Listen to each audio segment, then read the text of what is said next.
go live now to Vaughan, where Premier Doug Ford and his finance and labour ministers are set to make an announcement. Over the next decade due to retirements and job growth. That is why our government is pulling out all the stops to help workers gain in-demand skills. By improving employment services and investing in training, we help anyone who is looking for work find a good job.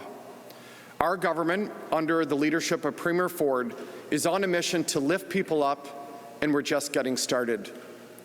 2 years ago, during the pandemic, we launched the Skills Development Fund because we believe that Ontario is a place where hard work pays off and big dreams come true. We continue to be overwhelmed with project proposals from industry associations, employers, training providers, and of course, labour unions. So far, I'm proud to say that we've helped nearly 400,000 workers and job seekers take the next step in their careers. But we need to expand our capacity so we can help more workers train for better jobs. We need to upgrade our training centres and build new state-of-the-art facilities. With all hands on deck, we can continue improving Ontario's training facilities so that workers can train for the jobs we need to fill today, or upskill to advance in their careers and build a better tomorrow for themselves and their families. Thank you, and now I'm really honoured to introduce the person who makes all of this happen within government, and that is Ontario's Finance Minister, Minister Bethlen Falvey.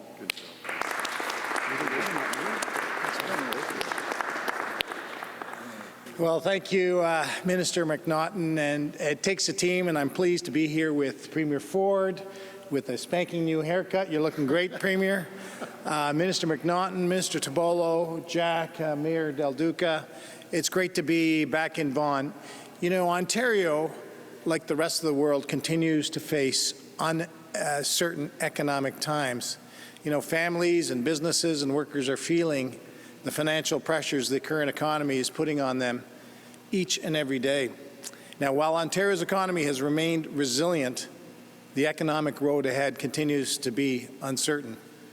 But our government's plan is the right plan to navigate these challenges, and it is already showing results. Ontario's population is growing. In fact, it's just moved past 5.26 million people in Ontario. Jobs are being created, and we continue to attract manufacturing investments like you haven't seen in decades. And you saw just, what was it, last week, Volkswagen coming into Canada, first time in Canada, huge, huge boost to Ontario's economy. So in just 2 days, I will release Ontario's 2023 budget. Our plan is to build a strong future for Ontario today. It is a plan that will support families, it'll support workers, and support businesses today while laying a strong fiscal foundation for future generations, many of whom we just met, some of the young men and women who are going to build Ontario. C'est un plan qui soutiendra les familles, les travailleurs et les entreprises aujourd'hui, tout en mettant en place de solides assises financières au profit des générations futures. It is a plan to attract investments and jobs and build the infrastructure we need to support the growth we are seeing right across the province. It's a plan that trains workers for the jobs of tomorrow. Un plan qui favorise la formation de travailleuses et travailleurs pour les emplois de demain. A plan that gives more workers more opportunities by helping to provide new ways to train and learn. And it is a plan that keeps costs down for those who need it the most and provides better services for you and your family. It's a plan that has a bright future for you and future generations.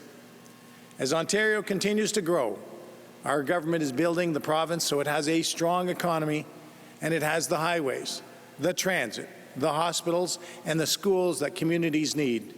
And as we build Ontario, our government is also working for you by training workers, keeping your costs down, and making services better and more convenient.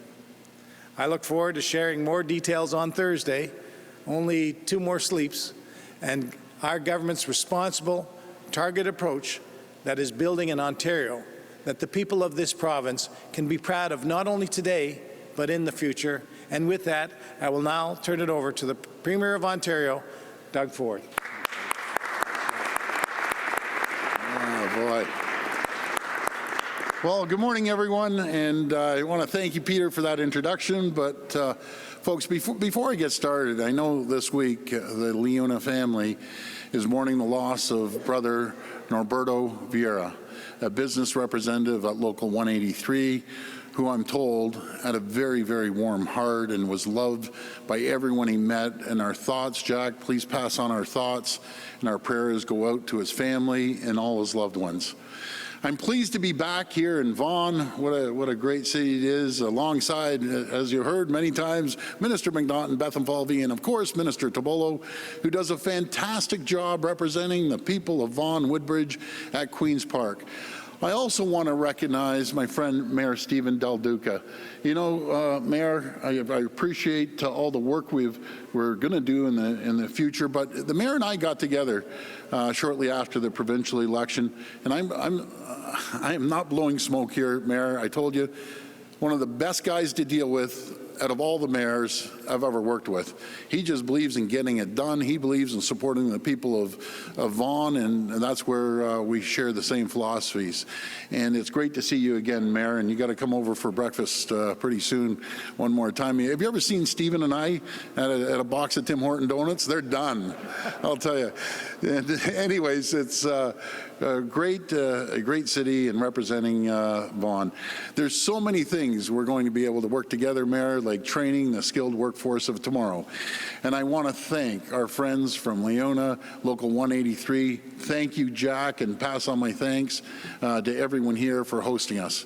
Leona has been such an amazing union partner, providing hands-on training to workers at state-of-the-art facilities like this, and helping ensure we have the best workforce in the entire world. And friends, I have to say, when I'm out there talking to international companies about coming to Ontario, one of the things they point to, one of our biggest selling points, is our world-class workforce. It's one of the key reasons companies are choosing Ontario. Just last month, I was thrilled to be in Brampton with executives from Magna International, where they announced $471 million investment, creating more than 1,000 new jobs across the province. We were also on hand for AstraZeneca's recent announcement to expand their life sciences facility in Mississauga, creating 500 new jobs. And just last week, as the Minister Bethlenfalvy mentioned, then this was massive, is Volkswagen's, Europe's largest automaker, announced that they have chosen St. Thomas, Ontario, to build the company's first overseas battery cell plant. And I just got to tell you a little background on this. Companies like AstraZeneca and Magna and Volkswagen, they go around the world, and it is so competitive out there in the global economy. And they had we were told about 90 sites. It whittled the choices down to ourselves and Chattanooga.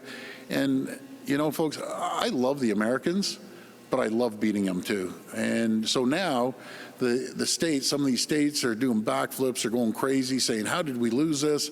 They're setting up committees to figure out how we won the bid. So I'm just so proud of the federal government, the provincial government, the 13 ministries, 3 agencies, and the municipality for pitching in. And I say, when we all work together in private sector, there's no one that can stop us. My friends, these investments, these game-changing investments, are a huge vote of confidence in Ontario and in our skilled workforce. But while we attract these investments, we know that there are still hundreds of thousands of jobs across all sectors that are going unfilled each and every day. And over the next decade, we're going to need thousands of new skilled construction workers to help build the infrastructure our growing population needs, including the factories we're just talking about, highways, new homes, public transit, schools, and hospitals. That's why our government is investing over $1.5 billion in our skilled trade strategy, working hand in hand with labor unions like Leuna, business groups, and our schools, colleges, and universities to train the skilled workforce our growing economy needs. Whether it's upskilling workers, training new ones, or breaking down barriers to get skilled immigrants into the province, we're leaving no stone unturned. It's an all hands on deck. And so today, we're pleased to announce a new capital stream of our Skills Development Fund. Our government is investing $224 million more for employment service and training providers, including labor groups, Indigenous centers, business and industry organizations, and others, to build new training facilities and modernize and expand existing ones, where workers can learn the skills they need to earn good-paying jobs and stable careers in the trades. Under this program, labor groups with existing training centers can apply to retrofit their facilities with additional, let's say, welding rooms and other areas, or an employer or industry association can apply for funding towards construction of a new training center, where students can participate in renovation and residential construction scenarios. With this new funding, we're increasing the province's training infrastructure. We're providing more women and men opportunities for good-paying, in-demand jobs and rewarding careers. And we're taking steps to create bigger pipeline of talent to ensure we continue to have the best workforce in the world, to keep attracting investments, and to build Ontario. My friends, as we continue to navigate global uncertainty, our government will be hard at work building an economy that can weather any storm, an economy that never loses sight of what's most important, helping people succeed, helping workers succeed. That starts with creating the economic conditions that attract investments in growth and good jobs. We have the right plan to build Ontario. We're making electricity more affordable. We're keeping taxes and fees low. We're cutting red tape. We're investing in transit, roads, and highways to keep people and goods moving, and we're training the skilled workforce that companies need to grow and expand. I want to thank you all for joining us today, and may God bless the people of Ontario. Thank you.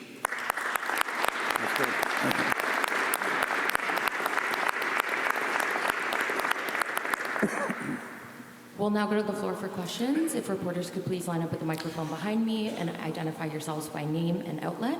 Just a reminder, it'll be one question and one follow-up. First question. Thank you.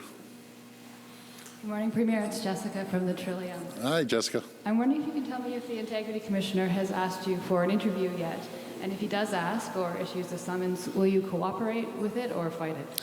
Well, he hasn't asked me, and I've always cooperated with the Integrity Commissioner. We have a great Integrity Commissioner. To follow up, we reported yesterday that your cabinet approved Madeleine Bodenstein's appointment to the York Police Services Board after you appointed Mario Cortellucci to that board in October. We know you sat with both of them at your daughter's wedding. It does seem like a coincidence. Did you discuss policing with them at the wedding? No, not at all. I appoint like-minded people that want to make sure we support the police. We want to make sure any other appointments, people that want to focus on our agenda about building homes, cutting costs. That's what we focus on. But thanks for the question. Morning, Premier. Liam Hi. Casey with the Canadian Press. Hi. Actually got a question for Minister Bethlenfalvy. Okay. Please. Morning, Minister. Good morning. Given the increase in revenues this year and the surprise surplus last year, when will we see a path to balance? Well, thanks for the question. As I mentioned, you've only got 2 more sleeps to wait, so we'll have a lot more to say on Thursday. But, you know, what's really important, we tabled a plan to build Ontario last year's budget. We took it to the people, roundly endorsed. I updated that plan to build Ontario in the fall economic statement, and we're going to continue updating the people of Ontario on the things that we're talking about today. You know, it's one thing to have a plan, unprecedented plan to build infrastructure right across the province. You know, as I said, we've got people coming to this province, growing families. We got to make sure, we got to think down the road, build that infrastructure. But, you know, you can have a plan to build infrastructure, but if there's no people to build them, you know, where are the construction folks? This is why we're here today, because we have to think not only about making those critical investments today in our people that will help build Ontario, but we have to look down the road a little bit and think, okay, aging population with health care, long-term care, our education system, more schools, more highways so people can move, more public transit, taking cars off the road, a great energy plan and electricity plan for the province to power these manufacturing plants and investments that we get. And, you know, we obviously want to make sure that we have all the skilled labor, but that we also retain it in this great province. So that's what we're going to talk about on Thursday. Sorry. Okay, thank you. And so you've spoken recently about the restraint in the sort of the upcoming kind of budget. Wondering what does that look like, and does that mean cuts to programs? No, it does not mean cut. I don't think you can cut your way to prosperity. I think I'm from the private sector, and the Premier's from the private sector, and Monty's from the private sector. You know, you don't cut your way to prosperity. You have to have a plan and a vision, and the Premier and the whole team has laid out a plan to build Ontario. It's a vision. It's how we're going to move this province forward, how we're going to attract those jobs that we lost. You know, we lost manufacturing jobs for decades. You know, we saw auto plants, one after the other, leave Ontario. We believe in this province. We believe in the people in this province. So investing in people and the labor and attracting that capital, as the Premier said, we're not an island here. We're competing against other provinces. We're competing against the largest economy on the planet just south of us. Things are changing out there. These are uncertain times. And so what's so important in uncertain times and very serious times is to have a plan, and that budget that I'll table on Thursday will update the people of Ontario on our vision, on our plan to build Ontario. So thank you for the question. Hi, Premier. How you doing? Rob Ferguson. Yeah, of course, Star. Rob. Good to see like you. your haircut. It's a good Thank you, buddy. I got a story for that haircut. Okay, you can tell us later. Yeah. We've got a story online in the last hour. The federal government, the environment minister's announcing a study this afternoon at 1 into environmental study of the Rouge National Urban Park, because they're concerned that housing development planned in the nearby Greenbelt could hurt wildlife and whatnot. So how concerned are you that this could slow down development? Because I think your legislation requires shovels in the ground by 2025. Yeah, thanks for that question, Rob. I heard the same thing. Minister Guilbeault is going out there, but it's really adjacent.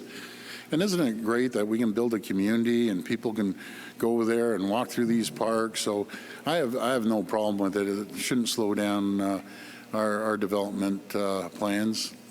It's adjacent. It's not right there. But good luck to them.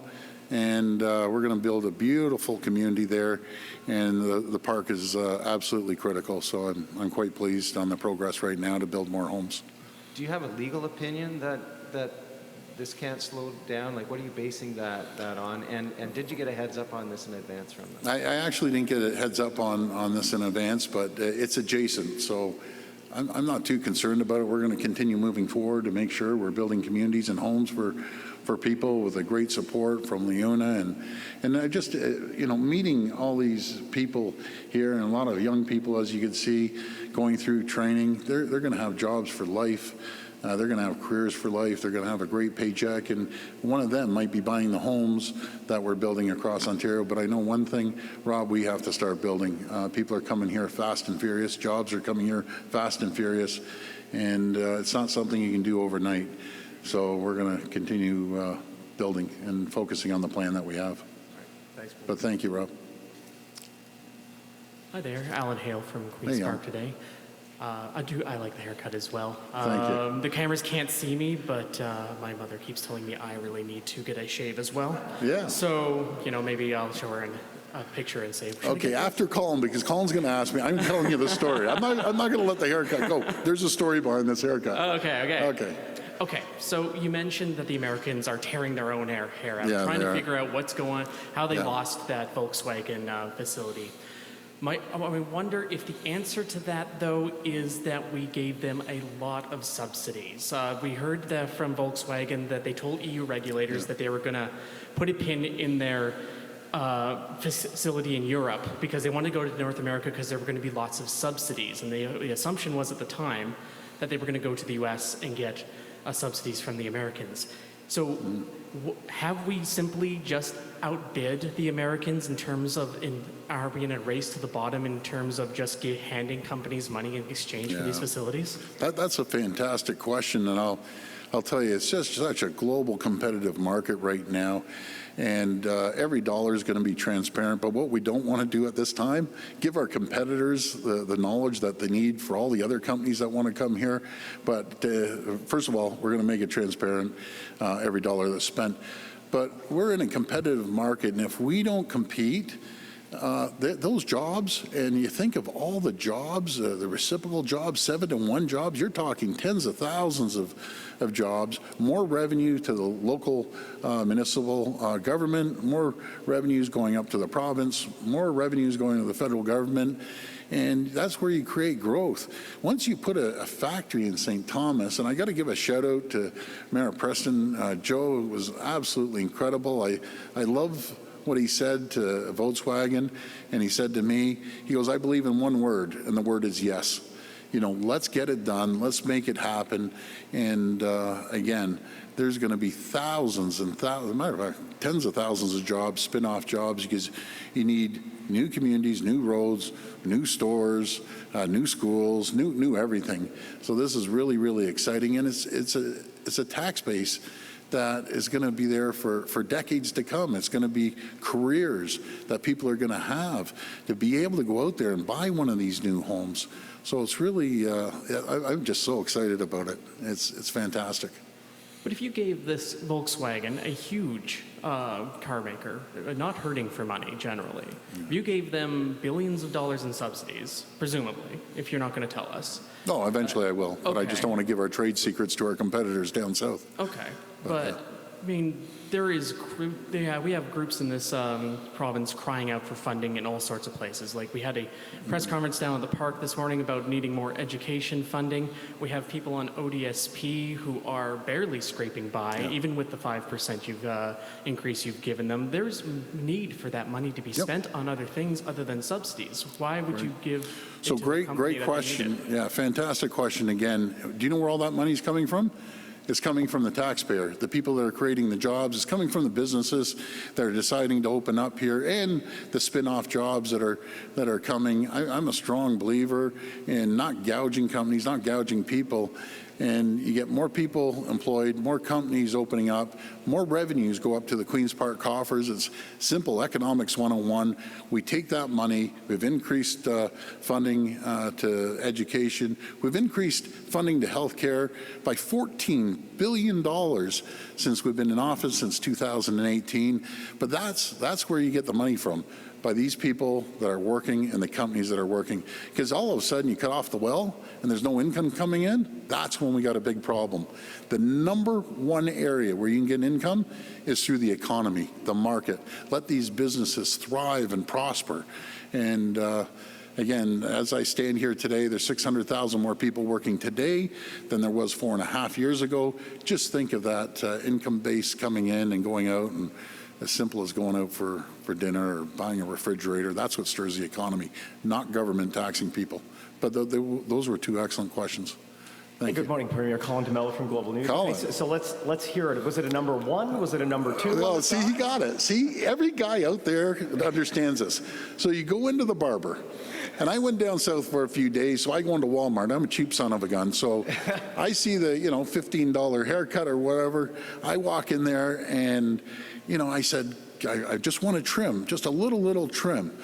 And every guy knows what number they are. Number one, the lower you get, the more they take off their hair.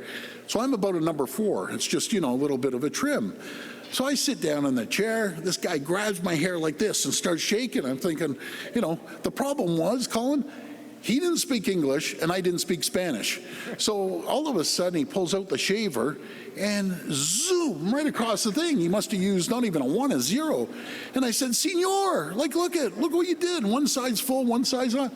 So then I had to get the other side done, and needless to say, it cost me $26. I've never paid $26 for a haircut in my life, and I had to give the guy a $10 haircut. But anyway, he went right down to the concrete, as you can see there.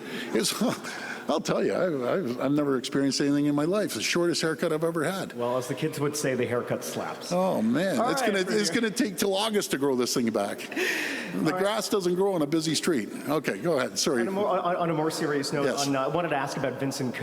Yes. On March 10th, your office initially defended Vincent Ke related to any foreign election interference, but later you decided to remove him from his position as a parliamentary assistant. I wanted to know, why were you so concerned about Vincent Ke playing any role in your cabinet that you had to actually remove his access from cabinet? Well, I think Vincent decided that as well. He wants to clear his name, and once he clears his name, then we can get back to normal. I think he did the right thing, and I have confidence that his name will be cleared, but he did the right thing.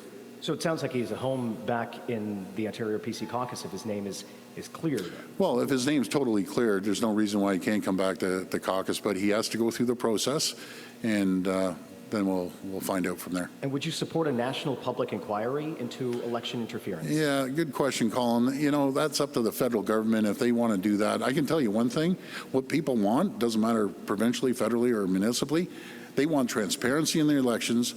They don't want any interference from any outside source, and that's what we believe in. We'll always fight for transparency when it comes to anything, including elections.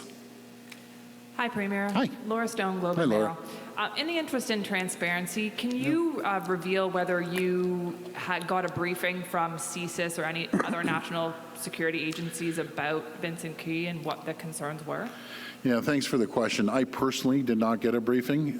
My staff did, chief of staff, and you know, it's always sensitive. So, you know, it's kind of tough to answer all the details, but it was quick. I was briefed through my staff, and let's see what happens here. So why didn't you act at that time when you got the briefing? Was it just you didn't think anything was confirmed, or you didn't have those concerns? Well, it wasn't in depth. Detail when that was? Was that back in 2018? Yeah, no. When you know, with CSIS, everything's a big secret. Like they don't give you a proper briefing, in my opinion. They will say a few comments, and we can't tell you, we can't tell you, we can't tell you. Well, they're in charge of national security, so let them continue on with their investigation. We'll cooperate any way we can, and let them do their job. But they're very secretive. Hi, Premier. Richard with City News. Hi, Richard. The Ontario Chamber of Commerce recently made some recommendations to your government about the cannabis sector, a sector that has struggled a little bit 3 years into legalization. One of the recommendations was that you allow consumption lounges, areas where you can legally smoke the drug. Is that something your government is looking at doing, sir? Well, did you know, good question. We just, you start doing that, then you know, the cigar lounges, and how about the people that work there and serve and everything? And I said this when the federal government, you know, put this forward with the cannabis. You know, everyone, there was store after store after store, and I always said the market's going to dictate. You can't have, I don't know, for example, you go to a strip mall, you can't have 3 convenience stores side by side. Eventually, there's going to be one left. That's what's happening to the cannabis stores, in my opinion. The market always dictates, not government, the market will. So I don't like the idea of, you know, having a lounge outside and they're smoking their doobies or weed or whatever the hell they call it, sorry, whatever the heck they call it nowadays. And some kids walk by and there's all this smell. No, I don't know. I don't like that personally. If you want to do your stuff, do it somewhere else. That's my opinion. On another note, Premier, Ontario's temporary sick day program is set to end at the end of March, and that gave 3 days off to workers that didn't get sick days, perhaps some of the workers you're talking about training today. Will you be extending that in any way, shape, or form, Premier? Yeah, that was specifically designed for the pandemic to help people out. That's the reason we had one of the highest vaccination rates in the entire world, because we put these programs in, and we'll just have to see over the next few days. But I got to give Monty McNaughton, our great Minister of Labour, a shout out. He was phenomenal now, even every day, but especially during the pandemic, trying to always help the frontline workers to make life a little easier, and he's going to continue doing that. Good morning, Premier. Hi. Kyle with CP24. Hi, Kyle. Affiliated with CTV as well. Yes. This question actually comes from CTV News. 13 nurses are being laid off at a hospital in Alliston at the end of the month. This is a two-part question. Yep. Are you aware of that? And does that make sense at a time when the province is trying to bolster healthcare? Yeah, I don't know about that. I'll look into it and find out why that's happening. But there's a misnomer, folks. We don't hire nurses. The province doesn't. It's the hospitals that actually hire the nurses. But that seems quite a bit. We're bringing more nurses on board, and I'll make a phone call and find out, where's the justification? We need nurses, and they're getting rid of nurses. But there's always two sides of the story. So I'll find that out. But thanks for giving me a heads up on that one. And this will be the last question. Yes. Good morning, Mr. Premier. Good morning. Mike from CBC News. Hi, Mike. And I'm not in a position to criticize anybody's haircut, so I won't. I will say it doesn't look as bad as you think it does. Okay, thank you. The first question comes from Mike Crowley from the Queen's Park Bureau. Yes. Your announcement today is about training workers for the future, but a lot of Ontario businesses say there's a shortage of workers like right now. Yeah. And that's their biggest concern. What can you do to help immediately like today? Yeah, these are great questions today, guys. So we've been on the federal government nonstop from the day we took office to bring more people in faster, cut through the red tape, get people their work permits that they can come and start training and lay down their roots. So, they're going to start bringing in 300,000 people a year right here in Ontario. And I always say they're bringing in 500,000 across the country. We're 40% roughly of the population. But folks, guess what? 60% of those people, they're landing here, guaranteed. They're landing in Toronto and Ottawa and the GTA and Kitchener and Waterloo, the whole area, and we just better be ready. We're ready for the jobs, but we need the housing on that. And I'm going to call Minister McNaughton up because he has worked his back off with the federal government trying to cut through the red tape and bring more people in to fill the jobs. And what Monty does, he connects these people into the training facilities here at LiUNA and other places. So, Monty, if you want to comment on that, that'd be great. You've been listening to Premier Doug Ford making an announcement in Vaughan about additional funding going towards skills and trades funding.